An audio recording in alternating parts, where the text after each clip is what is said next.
குடிக்கிற குடிமகன்களுக்கெல்லாம் ஒரு அட்வைஸ் பண்ணலான்னு நினைக்கிறேன். ஆக்சுவலா வந்து நான் எல்லாரையும் தப்பா சொல்லல. ஆ குடி தான் உலகம்னு இருக்கிற ஒரு சிலருக்காக நான் சொல்றேன் சரிங்களா? நீங்க குடிச்சிட்டு வந்து அ உங்க சந்தோஷத்துக்காக குடிக்கிறீங்க. ஆனா குடிச்சிட்டு வந்து வீட்ல இருக்கிறவங்கள எந்த அளவுக்கு துன்புறுத்துறீங்க அப்படிங்கிறது உங்களுக்கு தெரிய மாட்டேங்குது சரிங்களா? ஆ அது காலையில பார்த்தோம்னா என்ன நடந்துச்சு அப்படிங்கிறது உங்களுக்கு ஞாபகம் இருக்க மாட்டேங்குது. குடிபோதையில இருக்கிறவங்க அரக்கத்தனமா அப்படியே மிருகத்தோட மோசமா நடந்துக்கிறீங்க. ஆ அது வந்து எல்லா வகையிலயுமே எல்லார்கிட்டயுமே அப்படிதான் நடந்துக்கிறீங்க சரிங்களா? நீங்க வந்து அந்த குணத்த உங்களால மாத்திக்க முடியாது. எப்ப நீங்க குடிய விடுறீங்களோ, அப்பதான் வந்து உங்க குணமும் மாறும். இந்த குடினால என்ன பாதிக்கப்பட போறது வந்து நீங்க தான் சரிங்களா? நீங்களும் உங்க குடும்பத்தில இருக்க குழந்தைகளும் மட்டும் தான் சரிங்களா? இப்போ வந்து போதையில நீங்க என்ன பண்றீங்க அப்படிங்கிறது தெரியாம ஏதாவது ஒண்ணு பண்ணிர்றீங்க.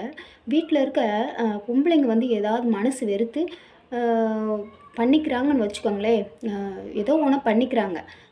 அதுக்கப்புறம் வந்து அ அனாதையா ஆகப்போறது வந்து உங்க குழந்தைகள் மட்டும் இல்லங்க. நீங்களும் தான். சரிங்களா? உங்கள சுத்தி 1000 பேர் இருந்தாலுமே, உங்களுக்குன்னு ஒருத்தர் கூட இருக்க மாட்டாங்க. அத நீங்க புரிஞ்சுக்க மாட்டேங்கிறீங்க. போதையில சந்தோஷத்த குடுக்குது அப்படிங்கிறதுக்காக குடிய ஒரு என்ன சொல்றதுன்னா, குடி தான் உங்களுக்கு முதல் பொண்டாட்டியா நெனைக்கிறீங்க. ஆனா அது ரொம்ப ரொம்ப தப்பு. அத வந்து உங்க வாழ்க்கையில எப்ப புரிஞ்சுக்குவீங்க தெரியுங்களா? நீங்க அனாதையா தனியா நிக்கும்போது தான் அதோட அந்த குடி பழக்கங்கிறது ஒரு தப்பான விஷயம்.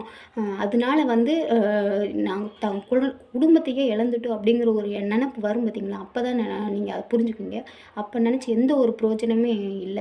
அதனால ஒரு நல்ல விஷயமும் நடக்க போறதில்ல. சரிங்களா? இழந்தது இழந்தது தான். வரப்போறதில்ல. புரிஞ்சுகிட்டு தயவுசெய்து குடிக்கிறவங்க கொஞ்சம் கொஞ்சமா குறைச்சுக்க பாருங்க. சுத்தமா விட்டுருங்க சரிங்களா? அது வந்து உங்கள மட்டும் இல்ல, உங்கள அழிக்கிறதோட உங்க குடும்பத்தில இருக்கிற சந்தோஷத்தையுமே அழிக்குதுங்கிறத புரிஞ்சுக்கோங்க. ஓகேங்களா?